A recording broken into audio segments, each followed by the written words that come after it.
welcome to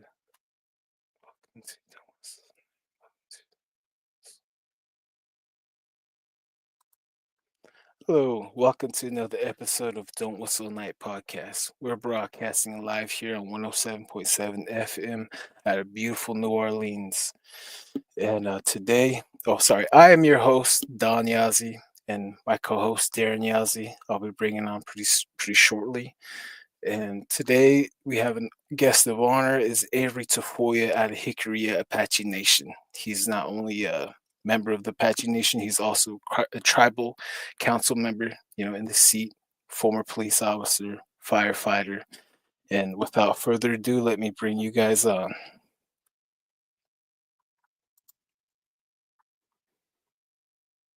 There's Darren and Hey. Avery. How's it going, guys? All How's it right. going? It's Going going right good now. yourself? Oh, not too bad. How about you, Darren? How are you? No, it's good. The day's here and the hour's nigh, man. Let's get this going. Yes, sir. Yes, sir. Avery, Yes, without I'm here.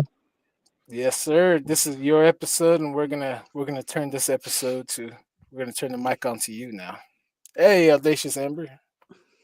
Go ahead, Avery. Tell us about yourself, where you come from, for our audience listening here. Oh, I'm Avery Tafoya. I come from Dulce, New Mexico. That's in the northern part of New Mexico by the Colorado border. Uh, Currently, I'm a councilman for our Hickory Apache Nation. Past jobs are police officer, EMS, and what else did I say I was? Professional tickle fighter. Yeah, that too. And I've done a lot of work for like the DPS programs, firefighter, EMS, police officer, currently a councilman, used to be a bartender, surveillance. The list goes on. Oh, awesome. And Awesome. And you're I've actually been doing the cryptid investigation since 2013. 2013. Wow. And what led you to go down this path of cryptozoology, if you will? Well, I actually didn't really start till 2013. I had a coworker who asked me to go out squatching one night, and I was like, you know what? That sounds like fun. Let's check it out. So actually, we did. Um, he had went out the night before, I believe, or two nights before, and they had heard or seen something actually running up the hill with infrared. So we went to that area. We didn't see nothing. We went to a different area, and it's out by a river that we have on the backside of Dulce, and we actually could smell, that pungent smell everybody describes it, and it was pretty strong. Um, we sat there probably for about an hour before we actually got any action, but um, we could smell it pretty strong, and the smell was so strong. My friend actually started getting a headache from it, and the stronger it got, the more freaked out he was getting. And to me, I was new, so I wasn't really um, expecting or didn't know what to expect, I should say. And as soon as his headache started kicking in, I started getting one. And he's like, "Well, you know what? Maybe we ought to leave this area." And I told him, we're good until we hear something cross the river. And I said, then I think we could get paranoid and jump in the ride and cut out. But actually, we didn't hear nothing cross the river, but we could hear something moving around behind us. And it's just one of those things where we didn't actually see it, but we could smell something and something walking around behind us. Um, so we stayed there, and eventually we heard something to our right of the vehicle, probably about 10, 15 feet. You could hear the bushes, the weeds crunching and whatnot. And that was kind of like the signal to jump in the ride and cut out. So, and we did. We left the area. The next day, I went back in the morning, and it's one of those where you kind of just get up, drink a cup of coffee, and cut out to go check out what freaked you out the night before. So halfway down to that area, I realized I didn't have my phone camera, of course, and I debated, should I turn around and go home and get it or keep going? And I was already halfway there. So I just continued and went to the area, parked in the same spot, looked around, and I actually found about a 17-inch footprint in the weeds where it had been matted down, and a partial second foot track. I looked along the river bank. I couldn't find nothing. After about a good 20 minutes or so, I got back to my truck, and it was a crew cab with 4 doors. I had my driver's side door open, and I was thinking, whatever we saw probably still in the area. So I honked my truck horn twice. I looked up on the hillside, about 150 yards. I see this black figure looking at me from behind a big pine tree. And I basically could see half of it, half his body. Mm. And I was like, whoa, am I really seeing what I'm seeing? And mind you, I was kind of half asleep still. So I took my glasses off. I rubbed my eyes, put them back on. I looked up, and he was still standing there looking at me. I would say we actually did make eye contact, and it seemed like 5 minutes. In reality, it was just probably 20 seconds, 30 seconds. And I realized I had binoculars in my back seat. So I opened my back door, grabbed the binoculars, and I was facing the hillside with the sun behind the hill. So I think what happened was the reflection off the window shined on its face and kind of freaked it out. And by the time I put my binoculars up to look at it, all I saw was it faded back into the bushes, and all I see is the bushes moving. And I was like, wow, I can't believe I saw this creature, and I drove home. I got home. My significant other at the time was at home, and I come barging in, literally talking nonsense, all hyped up and trying to explain what I saw. And she's like, calm down, calm down. Here's some coffee, take a shot, and regroup and slow down and tell me. So I went through the process, and I told her. But since that time, I go out and basically go hiking. I wouldn't necessarily call it squatching, because I believe anyway that if they want you to see them, they'll show themselves. So a lot of times I go hiking and just look around for evidence, look around for nests, look around for tree breaks and all that stuff. And but when I think back about it, I've actually had about 3 sightings prior to that one.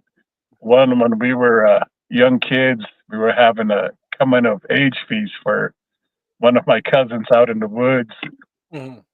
and we were out playing in the hillside a ways from the camp, and we seen somebody walk around like the side of the hill and into the bushes, and all we could see was like the shoulders up, black, and we just figured he was one of the uncles, maybe getting bushes or wood or something. So we kind of left it at that.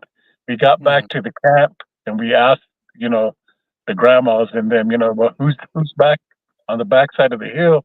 And they told us there's nobody back there. Everybody's down at the fire at the camp doing their work and all that. So we didn't pay too much attention to it at that time. We were young. The thought of a hairy creature out in the woods was beyond our thinking at that time. And then the second one was when I was a little older. We were driving down the river where I seen the Sasquatch peeking at me, and it ran across the road in front of us. It was nighttime, so we stopped actually, and not really thinking that's what we saw. We just figured it was somebody that ran across the road, but at the same time, I'm thinking, well, who's going to be out running around in the woods at this time of the night? And there was an old road that went up the hill. Um, the road went up maybe about 50 yards. It came to a flat area, and then it went up another probably 80 yards over the hill. So me and my cousin get off the ride and run up about halfway to the first little platform, and this whatever we thought it was, a person was already going over the hill. So we get to the flat part. Of course, we're already winded and tired, and we're thinking, well, that don't know what that was. But later on, I was thinking about it, and it was probably a juvenile Bigfoot, because it was by itself. We didn't hear nothing, see nothing after that. And then I think the third one I saw was coming into Dulce. It's maybe about a mile out of town. I seen something sitting on the hillside. And at first, I thought it was like a stump or like a tree. But I come to realize that in that area, there is no stump or tree in that area. And I kind of just blew it off. I didn't think nothing of it. But I've seen probably the same creature twice after that, and actually in the same area. It was like a, excuse me, like a brownish color, but the hair was like dreads, like knotted. And the second time I seen it, it was a little lower on the hill, but it was raining and it was like evening, getting dark, and it was sitting like down on, not on its butt, but like on its feet, but all scrunched together. So I'm driving, I look at the hill and I see this, and I'm like, wow, that's not supposed to be there. I drive down the road, turn around, come back, and I pull into that. There was like a road that went to a house, and it stayed right there, and it was motionless. It didn't move, but it was too dark to take a picture by then. So I left it, and I thought, well, I'll come check it in the morning. I went back there again, and that where it was sitting, it was gone. There was no tree, no stump, no nothing. Uh, and then I seen it the third time, but it was higher up on the hill. So after that, I'm like, it intrigued me enough to start going out. And when you first start doing this stuff, you go through the motions of doing the calls, and then the tree knocks, and whatever else you do. But like now, I don't really go out and yell around at the top of my lungs like I used to. Well, because for one, by the time I do it once, I'm coughing the lung up. So, but it's just more so like doing tree knocks, and when you do the calls or the yells, I always get that. Well, what are you going to do if it answers and it comes running back to you? What are you going to do? I don't know. Hopefully, take a picture of it. Yeah. But yeah, so since then, I go out. People will see them, and they let me know, and then I'll go out and look around and investigate. But sometimes, when people report these, it's a month old or a week old, or they've gone and looked in that area and they walked all over whatever evidence might be there. So it's just kind of like a cat and mouse chase, I guess. You're lucky to get a fresh sighting like overnight or 24 hours versus 30 days later when all your evidence is either washed out or walked on. So, but then that's pretty much how I started. It's interesting enough, and plus, good exercise out hiking the woods. So Yes. That's pretty interesting. Darren, do you have any questions? Oh yes, just like I was saying earlier, I just recently added you on social media. Is this the event that you guys were chasing around? You and another man? in the mountains Yeah, right there. I, actually, about a Or month ago was the latest oh, one. oh, Uh, okay. my brother, Mm. my son's friend was out, and he saw what he described as a reddish colored one, Hmm. probably about 60 yards.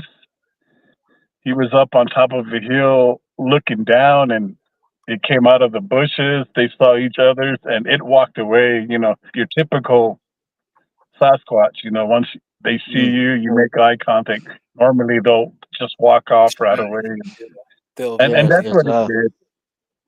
Hmm. And also, even on your media, you said you had lights, seen UFOs and stuff Oh out there yeah, in yeah. Dulce. About Yeah. 2 weeks Well, ago.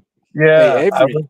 Yeah. Avery, real quick, can you tell the audience that your location, where you're located at, and where all this high strangeness is taking place on Jicarilla Nation, for the Oh people that yeah. don't know? The Hickory Reservation is located in the northern part of New Mexico. We're like a mile or so from the Colorado border in north central New Mexico, and we got something like 890 something acres, 1,000 acres. So it's a pretty big reservation. Mm, it is. There's a lot of rumors of an underground base over there. yeah, What can you tell yeah, us about that? The Dulce underground bases, Yeah, well, that's back behind Dulce, where the river is, and there's Archuleta Mesa. Archuleta Mesa is a mountain, and technically the story goes back to, I believe, 1979 when I think his name was Phil Schneider. yes, yeah.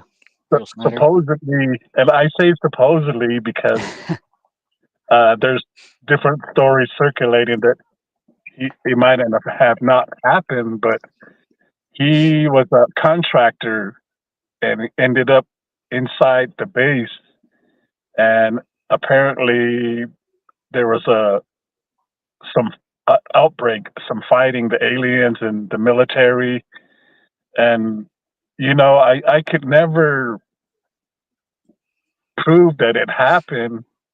But the funny thing is, at that time, my father was the police chief in Dulce, Hmm. and it's too bad he passed away before I could put that Hmm. spotlight on him and grill him. Hey, what happened? But Yeah. I uh, I didn't really know about it till after a while when I got older and looked into it. And yeah, they're claiming there's an underground base. It's got 7 levels, and it's a pretty big area. And actually, the funny thing about this, and it kind of lends some truth to it, is when I was a police officer in our coffee room, there was a closet that they would put files in. And one night there was a few of us that worked graveyard, and one of the other officers kind of went into this room and was kind of looking through the files, and he pulls out this file, and they actually had pictures of the supposed underground base, but more so like drawings. They had those I forget what they come. They're like vast tubes or something, about 7 feet, and there was actually creatures with all kind of hook up stuff to Oh, it. Yeah. All kinds of And crazy things I going. actually got that paper at my house somewhere. But actually, we kind of looked at it, and once we kind of realized, maybe we shouldn't be looking at this, we put it back and closed it and left it alone. But yeah, there's a lot of people see a lot of strange stuff up on that Archuleta Mesa. Of course, there's a lot of military people, also soldiers. Actually, I had a friend tell me that there's actually 2 ways you can go up to that mountain. One is pretty much straight up on the Hickory side, and then another way, excuse me, through the Hickory, but you got to go on the backside through Southern Ute Reservation on the Colorado side. So my friend was telling me that they were up there kind of hiking and looking around, and out of nowhere, these military come out with uh, their M16s or whatever they carry, and told them, you guys need to get out of this area. And I was like, whoa, that Hmm. how can you have military up on the hill and not even know or see them or anything of that sort? But they complied. They got off the mountain. But I've heard that there is an opening to the west about 2 miles. That's the I'm still currently trying to find. And then I heard there was a like a tunnel of some sort up on top. And I don't know if that's on the southern Ute side. So if I do go up looking, I have to put the camels on and sneak around, and but otherwise I'd probably get arrested from the southern Ute tribe. But it's an ongoing thing, and supposedly a stealth plane crashed up on the mountain back in sometime in the early '80s. The state police officer at the time was used to work with my father, and he was actually telling us about it. And this other individual that I go squatching with, his name's Hoyt Velarde. He also had mentioned that they actually walked up on that stealth plane that had crashed. But we hear stories about military up there, and they actually, I think, graded a road somewhere up on that mountain somewhere to get that craft out. But the people that they asked to do the grading with the blades and the bulldozers, they told them you can't say nothing. And of course, you know how like the military, the older guys or like the astronauts, they tell them they can't talk about it. And until a lot of them do when they're on their deathbed or getting Yeah. older. Uh, this one gentleman was actually saying, "Yeah, we actually did blade a road up there to get for them to get that craft, but they told us that we couldn't say anything." Of course, he was pretty close to passing on, so that's why he was kind of telling some stories about it. Uh, we used to have one of those Kwanzaa huts almost smack in the middle of town, and they actually were saying that they brought an alien down into that little hut, Hmm. and Yeah. that there was like a green light that was shining out from the inside out, and actually a few people actually got to peek in, but they too were threatened and said, you guys can't say nothing. But that Wow. Kwanzaa hut building's no longer there, so it's a Wow. lot of strangeness. And we get a lot of black helicopters, um, airplanes that fly pretty low, but it's more so the black helicopters. They're not no numbers, no decals, no nothing. But yeah, that's our UFO underground UFO base in our backyard. Wow. That's pretty much Well, what I it's had a no. oh no, sorry. Yeah, we had a question here from one of our audiences right here. So I worked on the res. Could he explain when stuff goes on or happens, how it kind of doesn't get reported or just goes away? Like, like there's a lot of things that go on the reservations. I'm sure it happens on your reservation too, where there's a lot of hush hush. There's a lot of things that don't get reported. And one of the things I say to people on the reservation is get one of those. Remember one of those scanners? You can hear what goes on the chatter. Yeah, Yeah, my friend had one, and he listened on to many times where Navajo PD were chasing Sasquatch. Yeah, So we get that too out there in Pine Hill. Like, lock your doors. The PDs seems like they're chasing the skinwalker around the school. Like, oh shit. Okay, yeah, well I'm gonna head out there and see what's up. yeah. So what can you tell us about that, Avery? What probably the same boat. I'm going to say every other person has a scanner. So anytime anything goes on, they hear it, and sometimes they'll call me or text me, and if you hear that on the scanner, they're chasing something, or there's something weird lights down the river and stuff like that. So it's you go up to Dulce and kind of you can ask anybody, and most likely you'll get a story of some sort, whether it's UFO, Sasquatch, military. It's everybody has a story pretty much in Dulce. It's a lot of Even as far as like we were talking uh, when we first got in touch, like about the goat man. They've oh yeah, also that's what I was gonna Mm. ask. I've also heard of them seeing gargoyles. Oh I've yes, actually Uh, heard two yeah. stories. Actually. really, really, what can you tell us about that story and the Goatman story, if you don't mind? It really interests me. The gargoyle one, actually, when I was working graveyard with this other officer, I uh, I had went to go do a highway check, so he was in town, and he was patrolling town, and he came over this hill where our football field is, and our football field sits like in a little bow. It's all hills all around it, so you have to come over the hill and then drive down on the side of the road.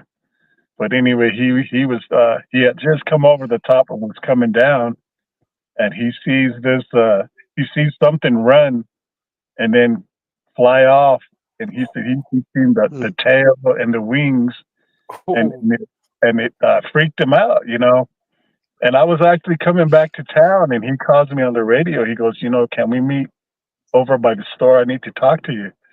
And I could hear it in his voice that, something happened. So I'm like, yeah, give me a few minutes. I'll be right there. So we met, and then he just sits there, and he had this weird look on his face. And I told him, what's going on. He goes, oh, you're not going to believe what I saw.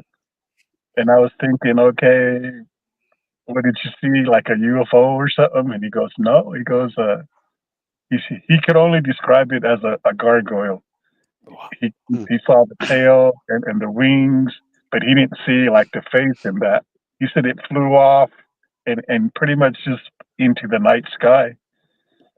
The Yeah. second sighting was a lady, and this is pretty close to the football field, so I'm thinking it's probably up on the hillside in on top of the mountain there. But she lives in that area also, and she said one night they were up late, and she hears something out on the porch. So she goes to the window, looks out, and there's this creature sitting on the porch, on the rail, Oh, like stretched down. And I guess Mm. when she kind of opened the curtain and the light went out, it literally kind of stood up and flew off. oh And snap. Mm. she says it freaked her out bad that um she didn't keep her windows open anymore, her curtains closed, and she was pretty scared. Just her telling the story, you could hear her voice trembling. Yeah. So Wow. yeah, and it's That's crazy. I haven't seen that yet, but when you hear stories like that, it kind of makes you wonder, like, wow, you guys sure you ain't on drugs or partying it or something, Yeah. which they weren't. So, but yeah, it's just we hear stories like that also. Hmm. Wow. Hey, Darren, you had a Yeah. you had a question? Oh yes. Yeah, these gargoyles. Yeah. I remember a couple of months ago I was doing a thing on vampires in Albuquerque, and I posted that up.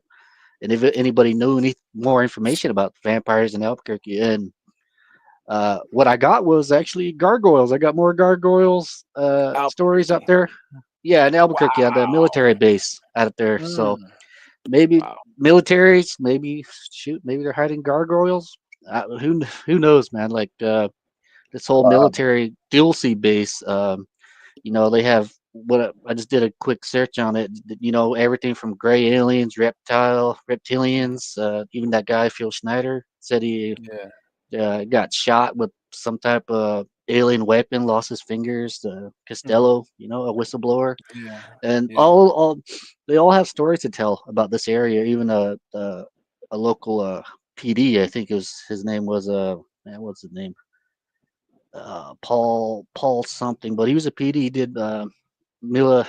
He was actually one of the first ones to call it out with cattle mutilations and stuff like that. And all these people out here in this base, they all kind of get written off as loony, at the end. Yeah. So that just leads so much more to this rabbit hole. Yeah. Conspiracy theorists and all these things, it's everything from deep tunnels from Dulce, the Roswell to Area 51. That's what I think that's what that Phil Schneider guy was doing, was Mhm. railway systems and stuff like that. Yeah, So and to stir the pot, you know what I mean, on that one, mm, one of my great friends, she's on here, Audacious Amber, she's a fellow podcaster. She sent me a video of a podcast episode back in 2013 where the government had a secret program where they're cloning human DNA and animal yeah, DNA and mm, releasing them on Native American reservations such as Dulce and Navajo nations, just can of worms after a can of worms, and I yep, think the best thing we can do is talk about it and see if we can capture any evidence, cold hard evidence. yep, It's not what you know, it's what you can prove. mm. And if you can prove a lot of things, and I'm pretty sure they can find a way to make you disappear. Yeah. or make you disappear. Yeah, Yeah, yeah, yep. make you disappear. Yeah. And another thing, Goat Man. What can you tell us any stories about the goat? I ran into the Goat Man myself, so I'm really interested in the Goat Man. Before I get to the goat man, on the Archuleta and the supposed underground base, they're saying there's 7 layers, 7 floors, Yeah, 7 layers. and of course, I think it's the fifth or sixth floors where they're doing the genetics thing, making the creatures uh, hybrids with the humans and reptilians and all that stuff. Uh, I had a friend show me a picture where they were halfway up Archuleta Mesa. They were parked, and I believe he said it was like 3 in the morning, and they could hear something behind a tree moving around. And he turned on his lights, and he had his camera ready, his phone, and he took a picture. And what you can see is like a greenish colored leg uh, at the bottom of the tree, like it's like standing, like trying to peek out of the behind the tree. Like, and it's weird because it kind of looks like a lizard type leg. Oh, yeah. I've mm, been trying to get him to send me that picture, to show, but I lose him time to time, and then I meet him again, and then we start talking about it. And okay, I'll send it to you. But that's one of probably the most intriguing photos I've seen, and that kind of ties into the underground base. It's what else could it be? It's either that or a reptilian. mm, So he said once they saw that, they pretty much got scared and drove down the road and kind of left it be. Um, Sometimes I ask them if they can take me to these areas, but a lot of them don't want to go back, Hmm. and that's uh, understandable. Hey, Darren, you got a question? yes. Have you ever tried looking on like Google Maps and just scouting this area, or is this area just like totally Google Earth might be blocked better. off? Yeah, like No, it's not blocked off, but I never have. It's something that I want to do. Actually, back in 2020, I did some filming with Ben Henson from UFO Witness, mm, and we went up. We tried to go up on top of the mountain, but it was kind of during the winter time, and the roads were real bad. So we only got halfway up and got stuck. But we were. using a infrared on his phone, his camera, and we could actually see like a heat source, hot air coming out of the mountain in one area. Uh, Hmm. Events, and huh? it, yeah, and he put it actually. It's toward the end of that episode, but it's something that I know where it's at. I just haven't had the time to go up and look in that area. So we're thinking that that was a vent. You know, Hmm. it was interesting. It's just something that I need to follow up. Um, and I did put this out on social media when it happened, and actually I've had I think like 10 people message me and tell me you need to be careful. If they know you're up there looking around for that stuff, they'll probably come to pay you a visit. Of course, Oh they yeah. is the government, so I was like, yeah, I'm pretty sure I could see them coming a mile away anyway. So, but yeah, it's just stuff like that, and actually, people have claimed to see the front of the mountain open, and UFOs flying into the mountain. Huh. Huh. Yeah. Uh, and this goes back to probably the early '70s. Hmm. Uh, or more recently, my daughter said she's seen a craft go into the mountain, which I don't doubt. Jeez. Yeah.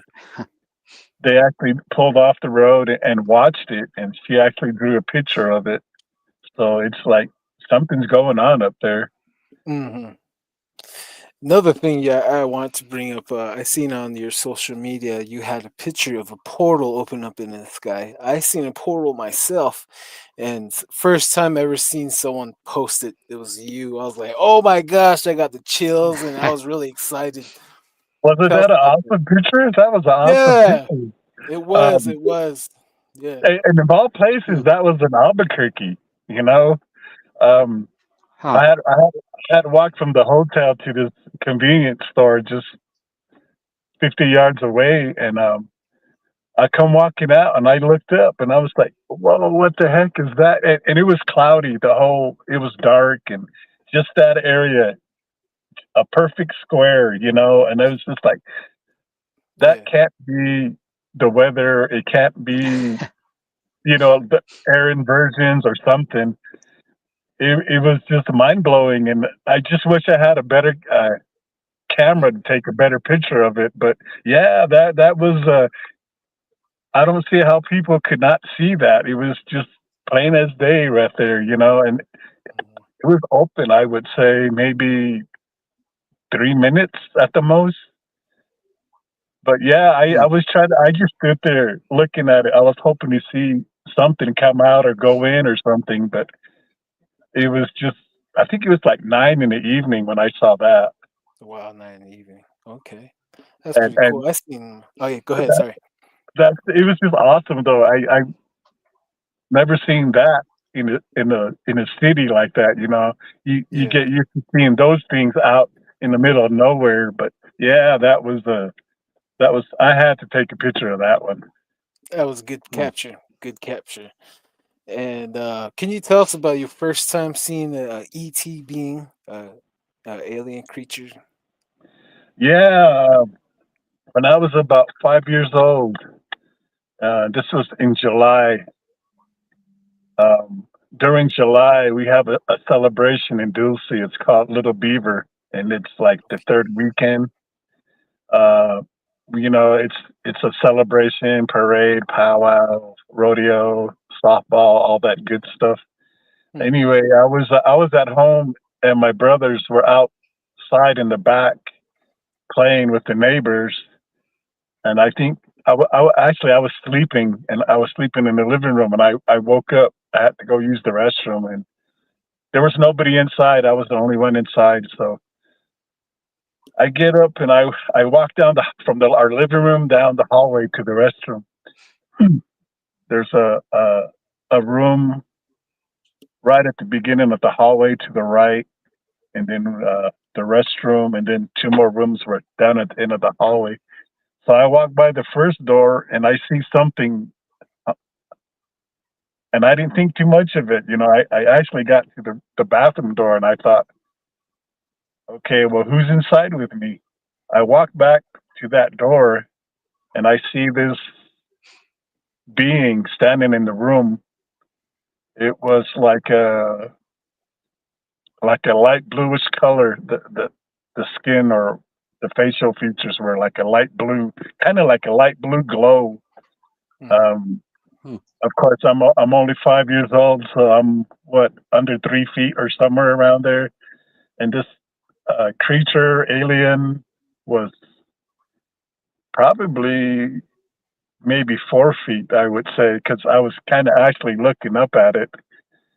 Um, Needless to say, when I realized that it wasn't nobody from the house, family members, and of course, none of us looked like that, I freaked out. I screamed at the top of my lungs and went running out of the house. And instead of running out to the back where my brothers were, I ran out the front door. We had a fence around the house, probably about maybe 20 feet from the front door to the fence. Screen door. So I go busting out, screaming my head off. And I don't know, it's weird because I ran back inside for some reason. And I did this all before the screen door could close. So I run all the way out to the fence and then I run back inside. I went back inside and I went back to the room and looked again and it was still there. Um, Huh. I actually don't know what it was doing in the room, but the second time when I ran back and looked at it, there was actually a pod inside the room, just as big as the room, ceiling wise anyway. I don't think it was touching the ceiling. It was more like maybe 5 feet. I would estimate maybe like a 5 foot pod. Um, the being itself didn't have digits like us. It was more like a mitten that I could see. I couldn't see fingers, but I could see what possibly was a thumb, and then you know, no digits, Hmm. just kind of like that. It had a like a one piece suit on of some sort and a insignia on the chest. It wasn't your typical alien with the almond shaped big black eyes. It was, I guess all I could say is uh, it didn't have those big black eyes. It was a different alien, and it had a Different. little slit for a mouth, and then the nose I couldn't really make out. But I've always wanted to get a regression hypnotist, and go that route to see Oh what I man. saw. Wow. Um, and then I I think go ahead. I think if you do, hit us up. Maybe we can do a live thing on that because what aliens, man, it's totally unbelievable. Like it's crazy. It's crazy. Like this whole Dulce. This is just a wide town event. Like everybody knows about it, but no one says nothing about it. It's crazy. It's unbelievable. Wow. Yeah, and of Uh, course, when you talk about these things, you're going to be labeled crazy, but The I don't have a yeah, villains. problem with yeah, that. yeah, yeah. Yeah. But Well, anyway, the, not after here, after not here. after me looking at it the second time, I ran out again, screaming my head out, and by then I ran to the fence again, and I could see my mom and them. They obviously heard me screaming my head off, and I kind of glanced and looked down the road, and they're running toward the house. So I stand there, and I'm like in this daze, I guess, and I look up in the sky, and I see that pod shooting up into a ship, Hmm. you know, and Mm. that's the last I remember. I don't recall going back inside. I don't recall. My mom and my sisters being there. I don't recall my brothers and them running in from the back.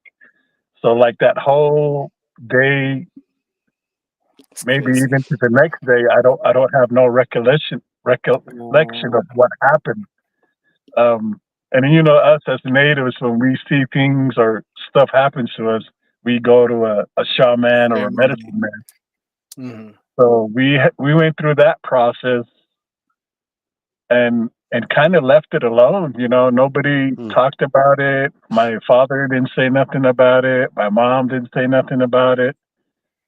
Uh, so it was just kind of tucked away till I got older. When I was older and started having this like fascination with UFOs and aliens and whatnot, I started looking into it. And the weird thing about this, seeing this alien on this day is uh, July 19th, I believe it was. And that's the day that we landed on the moon Wow. Huh. That's crazy. in 1969. Mm-hmm. Uh, when I got older, like I said, when I was a teenager in high school, I started looking up this stuff. And that's how I put that date with the moon landing, you know. And then again, everybody questioned, was the moon landing for real, you know? Only the astronauts know that, really. But it coincides with the date that we supposedly landed on the moon. Um, Hmm. as I got older, like in my 20s and whatnot, I actually asked my dad one time, you know, I think we were driving to Albuquerque and then just out of the blue, I'm like, you know what, Dad, I got a question for you. And he goes, okay, you know. So I asked him, I said, when I was small, what did I see? Did I really see or saw what I saw? He didn't answer me right away. He drove for about 5 minutes, and his only response was, the medicine man said, whatever you saw was not of this earth. And that was it, you know. Wow. In our cultures, in our traditions, you don't second guess the Yeah. medicine man, the shaman. What he says is the word, you know. Mm-hmm. So that's all he said. No explanation after that. No That's it. conversation after that about it. So I sat there like, wow, okay. And then that's when I started thinking about the hypnotism thingy, you know, get hypnotized and see what I really saw. Mm-hmm. I'm going to say maybe 5 years later, I actually was giving my mom a ride and I asked her about it. And she got upset. Her whole demeanor, she got mad. She goes, you need to talk to your father about that. And that's all she said, you know. And I'm like, well, I really talked to him, and he told me so. But yeah, it's just one of those thingies, and I never really told that story to Mm. to anybody for the longest time. And in Dulce, we have a conference, UFO Bigfoot Sasquatch conference, and my brother Alan was the MC. And they had different people lined up to come and talk, and so he called me one morning, or no, the night before. It was a Saturday. I guess the the first presenter guy didn't make it, so he calls me up and he tells me, "Do you think you can come talk at the conference and tell your story?" And I'm like, "Wow." I told him, "Really?" And he goes, "Yeah." And he goes, "Well, I'm in a bind because this person didn't show up, and we need to fill that time slot." And I said, "What time?" You know, he goes, "Oh, at 8:15." And of course, it had to be the first early one. So I said, "Yeah, sure." And I was reluctant to tell the story because I never told anybody. So Oh, well. I was supposed to fill in 40 minutes. It went to an hour and a half,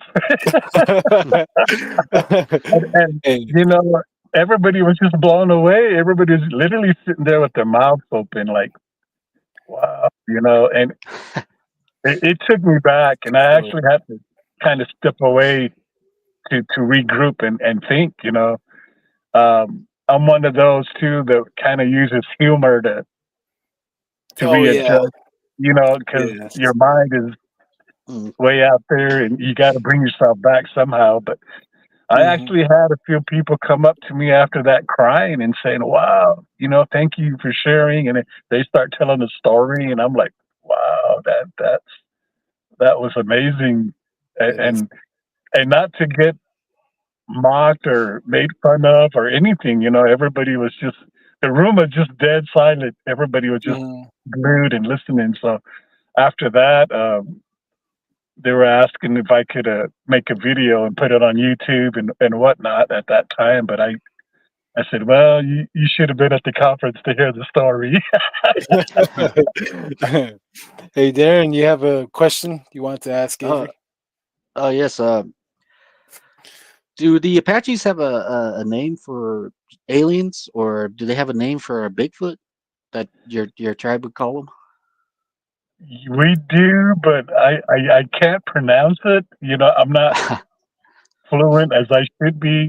Mm, Of course, growing up off the res, I didn't have the grandparents to teach me the language, which uh, I'm trying to learn now, which is a little harder as you get older. You can't pick up, but yeah, we do, and I can't remember, and I don't want to attempt to say it because I'm saying It's all something that uh, good. I'm not supposed It's to all say. good. I have a picture I want to show you, show the audience right here. This, what can you tell us about this picture right here, Avery? Okay, this particular picture, we were out getting wood one day, um, and I came across like a little structure, like a kind of like a tripod type structure. There was like four good sized poles, I guess you could say, leaning on each other's, Mm, broken. Nothing was tied onto it. Nothing was holding it. It was just there. So I thought, this is weird. This is a structure. So mm, we went home and we went out to the same place the next day. So I thought, you know what? Let me leave a banana and let me that's a good move. see what happens if it gets munched on or if anything bothers it. And if you look at the picture, you can see there's teeth marks on it, yeah. Big block Yes, teeth. yeah, I was just gonna say that too. and Hmm. it's like our buck teeth, that we Oh have yeah. as humans. I'll just say buck teeth. Uh, be, I mean, it's not a bear, obviously, because they don't have those type of teeth. Deer, I don't think would touch it, but it's just weird because I think I put it on that structure on that, and then when we came back, it was on the ground. And that's Hmm. the first thing I noticed. I said, wow, look at something like scraped it with its teeth. And it pretty much went the length of the banana. And I took it Big home mouth. and Hmm. I put it in my freezer to keep it. And it unfortunately got thrown out. Of course, of course. And Of on course, this I one didn't right eat here, it. But yeah, yeah, that's where that one comes from, that which is awesome. unusual. And then this one right here looks like we got a back of a some kind of creature with some hair right there, huh? Yeah, this is out by our ranch. We have a ranch about 12 miles out of town, and I had put up a trail cam on a trail. I usually when I put cameras out, I put them either 6 feet or higher, and this was facing a trail where it forked, and it picked that picture up. And at the time I put the cameras up, there was no cattle in that area. Mm, Uh, so when I went back and got my camera, all I found was elk tracks, but I don't know. That could be a squatch on all fours, but whatever it is, it had to be high because the camera was at 6 feet. mm. And this one right here, this one is pretty interesting picture right here. This dark figure. Yeah, that's on the southern part of our reservation. We have a little place where there's some houses and like a maintenance garage, probably about 50 miles out of town. And Mm, this officer lived down there, and she was telling me we keep hearing something yelling. and something's driving the dogs crazy, and she kind of kept going on. We could smell the smell, so I went down and I put cameras up. There's a hill behind their house, probably about a quarter of a mile, maybe a little longer. So I put one camera on one end and the other camera on the other end, and the trail just pretty much goes on top of the hill. I actually I had a break at work, so I zoomed down to get these cameras on my lunch break, and then I had to zip back to town. So I actually passed my camera, I think twice. I couldn't see it, and I was in a hurry. I found the first one right away, and then this one, I walked by the camera, as you can see, and it took the picture, and you can see that dark figure sitting in the shade. Yeah. I have another Oh, picture of the same area, but uh, that figure's not in it. It's I think it was taken earlier in the day. wow. So after I found it, and I actually didn't see it per se. I had my glasses on, and they turned dark in the sun, and I was in a hurry, you know, because I only had an hour. So I found it. I took it off the tree, and I left. Once I got back to the office, I had a laptop, and I started looking through it. And I'm like, oh man, I didn't see that, you know. And I went out later on after 5 to that area, and where it's sitting or standing, because the hill in that area dropped. It dropped like a good maybe 2-3 feet. So that's how we got that upper part. Mhm. The funny thing is, they had 2 German Shepherd dogs. When I first went there to put my cameras up, they happily went with me up the hill, running all over, and there was a lot of bear scat, but it was old, a lot of old bear scat up on top. There was nothing fresh. So I think it was when they were hibernating, actually, the bears. So when I went back to get the cameras the second time, the dogs would not go with me up the hill. For They what reason? they just walked so far from the truck and they stayed, which I thought was a little weird. And I didn't snap about it till I was already up halfway up the hill, and I'm like, "Well, where's the dogs?" You know. I got my cameras and I went back down. When I got back to the truck, they came out and they were all happy, you know. But I was like, wow, you guys didn't go up the hill with me. Did you guys sense that or what? And they were full Oh grown man. German shepherds, so you know, for them not to go back up on the hill that second time, they probably knew it was up there. Yeah, they probably did. Well, listen, guys. I wish we had enough time to get into your skinwalker Mm. sighting. But we'll save that for another episode. Sure, I'm sure. gonna I'm gonna be bringing it in right now. Our hour is pretty much up. And is there any final thoughts you want to say, you guys, Darren? Uh, yes. If you're serious about that, hypnosis or the hypnosis regression therapy or whatever, uh, maybe we could go to GoFundMe, man, because this is something you rarely get to come across. And you know, if I can contribute to that, because UFOs, man, it's crazy. It's Yeah. if we Well, can do something like that, yeah. Well, Yeah, you guys, if we can find somebody to do it, sure. yeah, yeah. Oh, we'll find somebody. I'll keep it on. Yeah, for Alrighty, guys. We got less than a uh, minute, so thank you, guys. Thank you, Avery. It's been an honor hearing your stories. We can't wait to have you back, and thank you for tuning in to Don't Whistle at Night podcast. We've been broadcasting live here on United Public Radio and UFO Paranormal Radio Network on 105.3 FM and 107.7 FM from beautiful New Orleans. Thank you, guys. Have a great night. Thank you. all You right, too. I'll go net. Peace.